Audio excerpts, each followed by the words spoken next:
Yep, made it a little bit dirtier for you. I think that was a bit of a challenge, mate, to do that. So Yeah. yeah, cool. All right, exciting. So today we're talking about backyard chicken. So Mm. how long have you been talking about this project for and doing this project? Oh, way too long. I reckon it's taken me probably about 8 months to do a chicken coop. Well, not just the chicken coop, but yeah, just organizing the whole thing and getting the chickens ready and everything. Yeah. So when I thought, because I was looking at that igloo thing, as what I was looking at. Mm. Um, I thought you were building something like that until I saw the photos this morning. Yeah, nah. I But you had I had a whole bunch of wood that I wanted to use, and um, it was going to be a small little coop, kind of like the igloo thing to begin with, but yeah, I just ended up going crazy with it and um, making it huge. totally. So tell us. So yeah. So look, with chickens, it's one of those things that we'll talk about this more. Like to make make eggs. If you're doing it for the reason to get eggs, Mm. financially viable. When buying a chicken coop, it's really hard to recoup the cost because those igloos are great. They last forever. They're made from recycled plastics and things like that, Mm. and they're expensive. Like they're between $1,000 and $2,000 to from a financial point of view. It's really expensive to do backyard chickens just for eggs and that sort of reason. So, Yeah. um, mate, yeah. So this year you've done all from reclaimed and recycled materials. Built and I'd make this a Taj Mahal. When I saw this photo before, I was like, yeah, that's a bit more than the chicken coop I thought you were building. I was wondering why it took you so long. Yeah. No, it's definitely a bit off more than I could chew. But yeah, all the pallets that come in for work and stuff, I would just take one home occasionally and chop. Hope not the sun power pallets. Nah, never. Yeah, Nah, we love SunPower too much to do that. yeah, But they've got the worst pallets in the industry, though. oh yeah, yeah, those little flimsy ones. Yeah. Yeah, Nah, these were yeah, taken from all different sorts of pallets. But yeah, the hardest bit was actually getting the wood off the pallets cleanly. Like you try to I originally got a crowbar and I was trying to kind of peel off the wood from the nails and everything, but you end up splitting it and getting chunks off it and it looks terrible. I ended up just getting a carbon saw for my recip, and I would just slip it under the wood and just cut all the nails across, and it worked like a treat. So if you ever try and dismantle a pallet, I definitely recommend a recip saw. Yeah, it's just works a dream. if you don't have one, could really add to the cost of doing backyard chickens. Yeah, a little $300 reciprocator. Yep, no, definitely. So cool. So anything else exciting to tell us about your chicken coop there? Yeah, so yeah, everything was made from recycled timber from the pallets. This chicken wire was left over from my mum's place. That, she had a little project going on, so and all this tin here was left over. So yeah, it's pretty much 100% recycled. The only thing I've paid for is little things like these hinges for the door, um, and yeah, just little things like that. But the whole thing was pretty much recycled, and yeah, it's worked amazing, and it's really overkill for what I was planning on doing. I don't know. I just before I got chickens, I thought there'd be a lot of things I'd have to do in preparation for the chickens. I didn't really know how they like to roost or where they like to chill. So I kind of over prepared for this because, as you can see behind, I've already got like an enclosure in my backyard. It's like a square enclosure that's relatively vermin proof. But then I've gone ahead and built this inside it, and yeah, it was just chickens are really chill. They're really easy to maintain. I thought there'd be a lot of things I'd have to do and kind of check on them. And my neighbors would tell me, "Oh, the rats will get them the first night they're here. They're going to eat all the chickens." But that hasn't been the case, and it's been a few months now. But yeah, they're really easy to manage. They just kind of look after themselves, and um, yeah, as long as they're off the ground, then they're happy really when they sleep. Because as you can see here, I built little pen things for them, and I put some hay on the bottom and stuff so they could sit on. But they don't seem to like sitting and sleeping, which a lot of people probably know. But yeah, they like to sit up high and roost. So for anyone Yeah. that doesn't know, chickens like to roost up high. Cool. And so you've got a dog, yeah? Yeah, big German Shepherd. And what's she like with them? She's really good. It's probably not the case for all German Shepherds or all dogs, but yeah, she's really chill with them. She grew up with some chickens out on a farm I used to live at, so she's kind of used to them already. But Yeah. now I feel like she thinks her whole goal is to herd the chickens around and kind of keep them in line. So she's the boss of the chickens now, which is funny.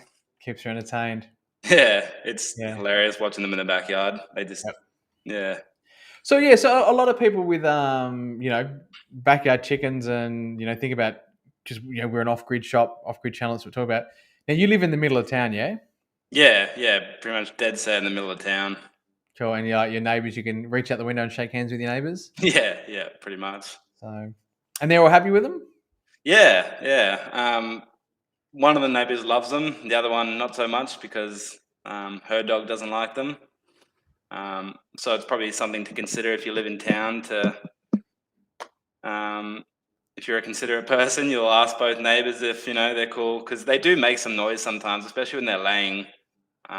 It can be 7 a.m. in the morning, and you'll hear a little bit of stuff, but I can't hear it inside my house, so I can't imagine that it'd be too noisy for the neighbors. Yeah. Cool. So tell us, so what do you feed them? At the moment, we're pretty much just feeding them all our compost scraps. Because my partner likes to cook so much, we have buckets and buckets of compost. And yeah, she's pretty much just chucking it straight over the fence to them. And yeah, they're loving it. And occasionally we'll chuck in some little bits of chicken food, like the stuff you get from the pet store, just to make sure they're getting all the stuff they need. Yeah. But I think 90% of the time they're going to be fine just living off compost because yeah, that's what they do. Yeah. So what other benefits do they have them besides just eggs? There's a whole bunch of benefits that I've been seeing. Um, there's a lot of benefits with the garden because my partner loves the garden. She's out and about doing stuff all the time, and the chickens will literally follow her right behind her and scratch up all the stuff that she's put there. So she'll put some hay down or whatever, and they'll scratch it up and aerate it. And they're really good for if you're trying to plant stuff. They'll go around and aerate the soil, scratch it up, and the difference is actually insane for what they do in the garden. Like if you can see around the coop here, all this stuff used to be covered in that the little droppings from the tree, but they've just gone around and scratched it all up. And when you see it, it's amazing because they've just cleared out the whole area. And same with the garden as well. They just go around and aerate all the dirt. And while they're doing that, they're also crapping in the dirt, which is their poo is heaps full of nitrogen, which is really good for plants. Yep. So there's a whole bunch of benefits to having them in your backyard.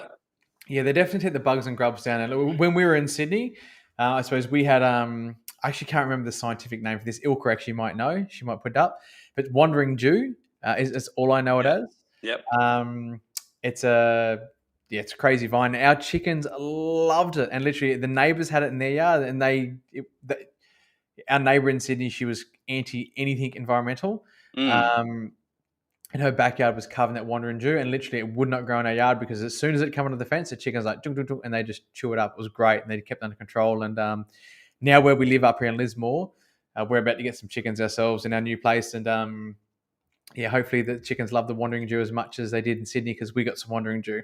Yeah, right. No, that's interesting because my dog actually gets allergies from wandering Jew, and since we got the chickens, probably around that time, I've noticed her allergies have gone down heaps, and I wonder if the chickens have been eating that wandering Jew. Potentially, yeah. Our dog is the same. She gets a rash, and Yeah. So There trad you is the go. name of the weed. Trad. Trad. So okay, cool. So anything else you want to tell us about backyard chickens? Mate, there's plenty of benefits for them. Like since I've gotten them, I've just seen over and over again the benefits that they give. You got food, the help with the garden. They're awesome entertainment as well. You don't really think of chickens as being kind of personable, but after having them for a week or two, I ended up naming all of them because they each had their own little personality, and they're just hilarious to watch, especially with the dog. They'll come up and just steal my dog's food while she's eating it, and she'll just whimper and like sook. because she knows there's nothing she can do, and the chickens are just cheeky like that. I totally. When we lived in Sydney, we were doing a project at a school I was involved in. It was a 20-foot shipping container which had like aquaponics and hydroponics and a grow wall on it. Mm. So 3 different ways of growing, and I was at the school helping out. And anyway, we I organised to get the school chickens, and one of the parents actually said, "No, it's all good. We got them." So one of these parents got free chickens, and we had to pay for the ones we organised, and the school was pretty much, look, if we can get free ones, we'll keep the free ones. Mm. It was actually lucky for a few days, and I got down to the school because I had the 10 chickens I had at home for the school, and I got down there and then had 9 roosters and 1 hen. Yeah, And right. this poor little girl, her name was Flo. We named her Flo. The minute I got down there, she flew up on my shoulder, and I just rocked down to the school, and we'll build this shipping container, solar powered. I was involved helping with the solar and stuff like that in it. And this little girl, Flo, I named her. She jumped on my shoulder. The kids at the school called her Schnitzel, which was pretty bad. And she jumped on my shoulder, and she walked around the primary school and just would not let go of me. And I said to the principal, I was like, "Mate, I'm taking her home. You can't leave her with 9 blokes. Like, one little girl with 9 blokes, what's going to happen." Yeah. So, mate, I took Flo home, and we got her home. And I had a friend with a huge, big, what's that dog in the Dalmatian movie? No, it was a Great Dane. It was huge, whatever it was. And he mauled her and like literally just destroyed her. And like literally, this is like, I've told the principal I'm saving this chicken. The kids loved her. And so anyway, I took her to the vet, and the vet said, "Mate, are you really going to spend the money and save this chicken?" I was like, "Just do it, save her." She cost me a couple of $100.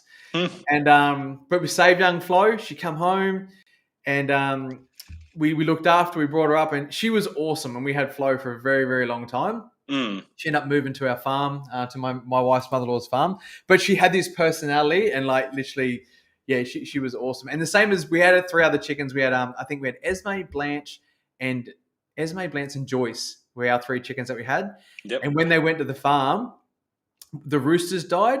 And Esme, she was, and we called her Esme because she's like, that looked quite old lady that didn't do anything to anyone. Yeah. When Esme went to the farm and the rooster died, she took over and she thought she was a rooster. She'd jump on the back of the other chickens and she just took control, and it was funny. So I love chickens, and they are. And now literally, it's when I lived in Sydney and worked at home and had the chickens in the backyard and I'd be out on the phone to a customer, it was actually really hard to pay attention talking to someone watching the girls. They're just so entertaining. You can just lose hours hanging out with them and watching them do their thing. So they're very therapeutical. They reckon actually one of the best things for depression is actually gardening, putting your hands in the soil, hanging out with the girls, doing some gardening and stuff like that. So if you're not feeling too good in your life, maybe go jump out and do some gardening with the ladies. So yeah, I'm a big fan of chickens, and also for the kids. Like Lennox, he was actually, there's a few photos of him taken as a baby in the Blacktown Advocate, the newspaper.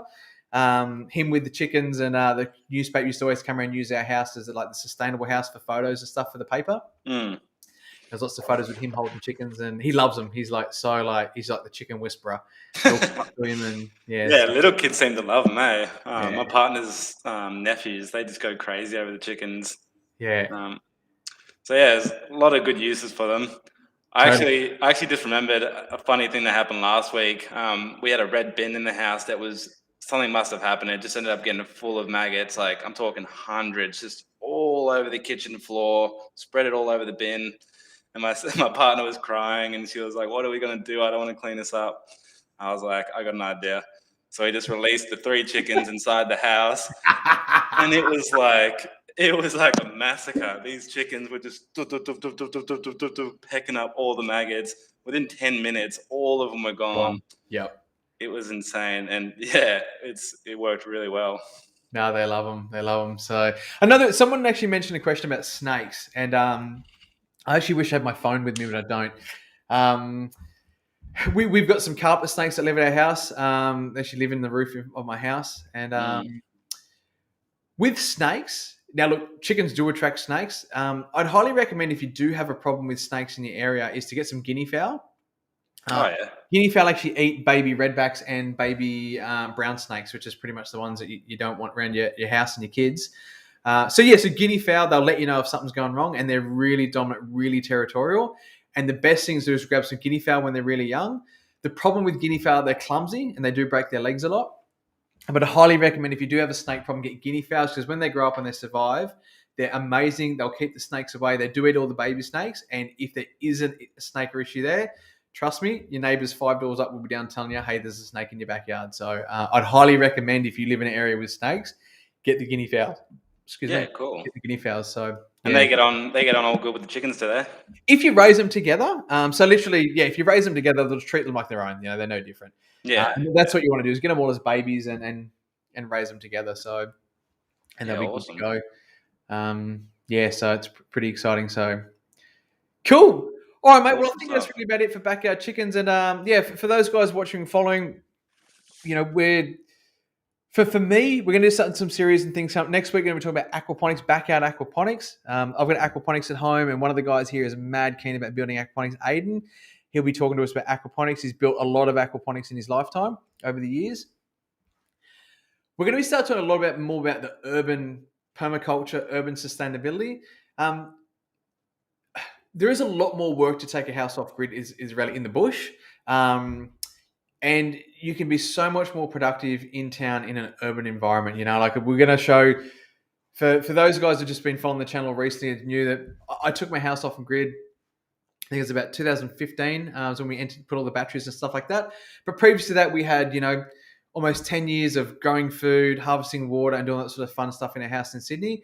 And we had a really productive yard. We only had 600 square meters, and we're in Seven Hills in the middle of Blacktown. And we were a lot more productive on that 600 square meters I found than when we moved to a property, because you had to make that property work. And we're going to do a lot of talk about this, because it's about, we had this conversation the other day, Nathan, remember, about when people do move to the country and go off grid, just by default, you become pretty sustainable, because most of the time you got to supply your own sewage, you got to harvest your own water. And if there was anything you're going to do, if I was going to tell you to just do one thing, it would be to harvest your own water. That is the best thing you can do from an environmental impact, is to install rainwater tanks. But the problem in an urban environment, rainwater tanks, is the most uneconomical thing to do.